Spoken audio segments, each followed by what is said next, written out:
The rain was pouring heavily that evening, blurring the golden lights of the mansion that stood tall against the dark, thunderous sky.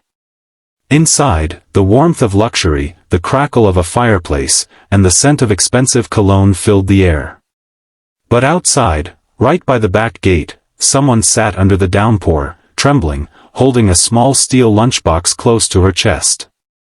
The millionaire, Ethan Cole, was returning from a late business meeting when his car headlights caught a familiar figure crouched near the garden wall.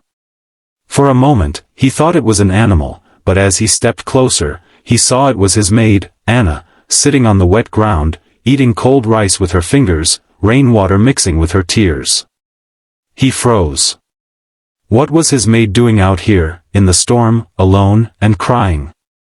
Before we continue, if you believe kindness and second chances can change lives, please take a moment to like this video, comment your thoughts, share it with others, and subscribe to our channel. Your small gesture can spread a big message of humanity. Ethan was one of those men the world admired but secretly envied, a self-made millionaire, the CEO of a luxury real estate firm, living in a mansion most could only dream of. He was known for his discipline, his arrogance, and his belief that people got what they deserved. To him, success was about hard work, not luck, and he rarely showed emotion. But that night, seeing Anna in the rain broke something inside him, a strange discomfort that words couldn't explain. He didn't call out to her.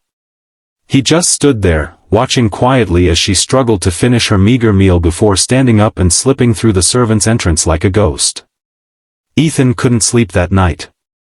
He kept replaying the scene in his head, the soaked uniform, the trembling hands, the way she hid her food as if she were afraid someone might take it away. Anna had worked for him for almost 8 months, quiet and obedient, never asking for favors, never complaining. She came early, left late, and never looked anyone in the eye. He had never noticed her much before, but now he couldn't stop thinking about her. The next morning, as he sat in his glass-walled office sipping coffee, his mind drifted back to her face under the rain. Something about her sadness haunted him. He asked his manager to bring Anna to him. When she entered his study, she stood with her head down, her hands nervously clutching her apron. She was drenched from cleaning duties, her hair tied back messily, and her eyes looked tired, too tired for someone her age. Ethan asked her if she was all right, but she just nodded and whispered, "Yes, sir." That was all. He wanted to ask about last night, about why she was eating outside, but somehow, he stopped himself. Maybe he felt it wasn't his place. Maybe he was afraid of what he might hear. Over the next few days, Ethan began observing her quietly. He noticed how she skipped meals, how she hid her lunchbox in the corner, how she always avoided the other staff when food was served. He saw her washing dishes late at night, long after everyone had gone home, and sometimes, he'd catch her wiping her eyes when she thought no one was watching. It was as if she was living 2 different lives, one as his silent maid, and another buried in pain that no one could see. One evening, as rain poured again, Ethan decided to follow her discreetly after work. She took the bus to a small, broken neighborhood near the outskirts of the city. The houses there were crumbling, roofs leaking, streets muddy. She stopped at a tiny shack barely standing. Through the cracked door, he saw a little boy coughing on a bed. Anna hurried inside, removed her wet shoes, and hugged the child tightly, whispering softly to him. The boy couldn't have been older than 6. She took out a few pieces of bread from her bag, tore them in half, and fed him with her hands. Ethan's chest tightened. It was her son.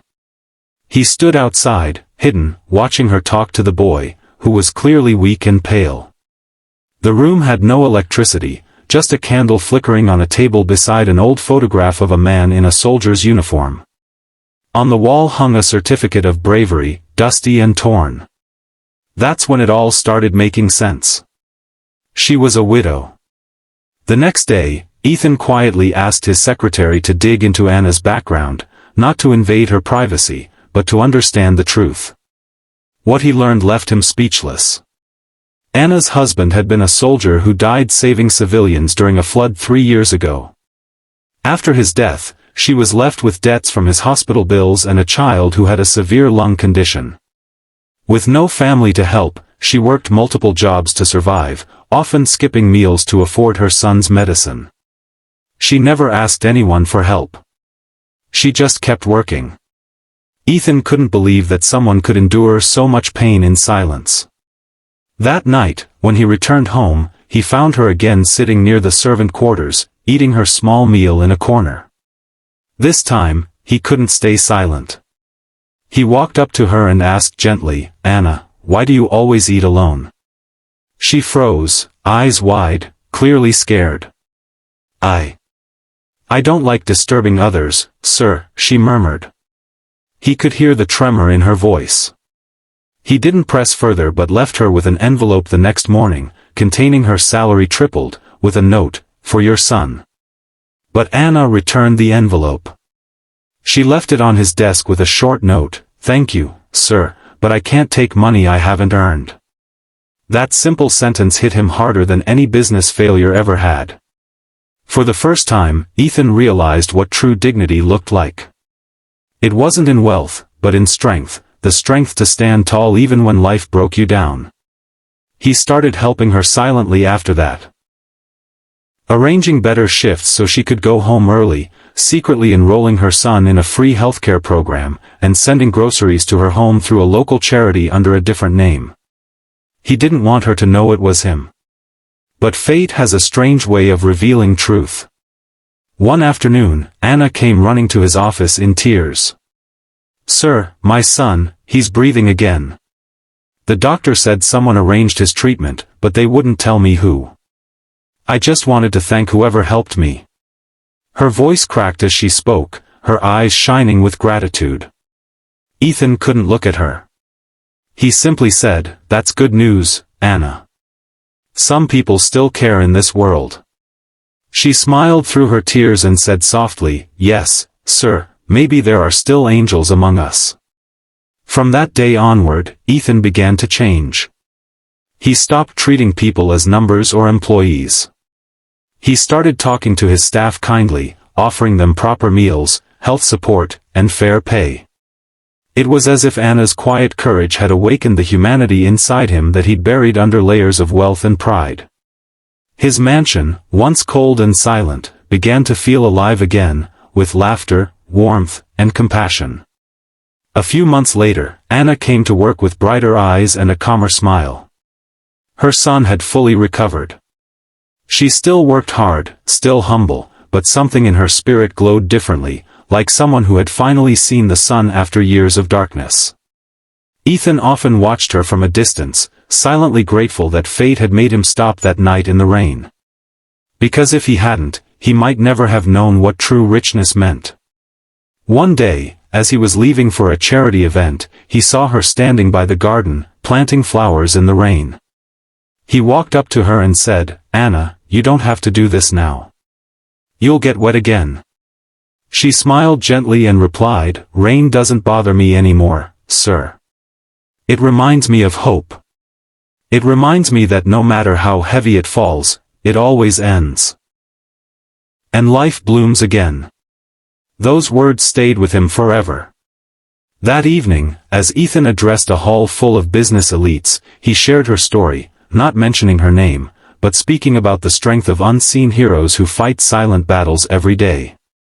He ended his speech with a line that made everyone fall silent: "The richest man is not the one who has the most, but the one who gives without expecting anything back." From that night, Ethan's company began sponsoring widows and single mothers, offering them fair work and education for their children.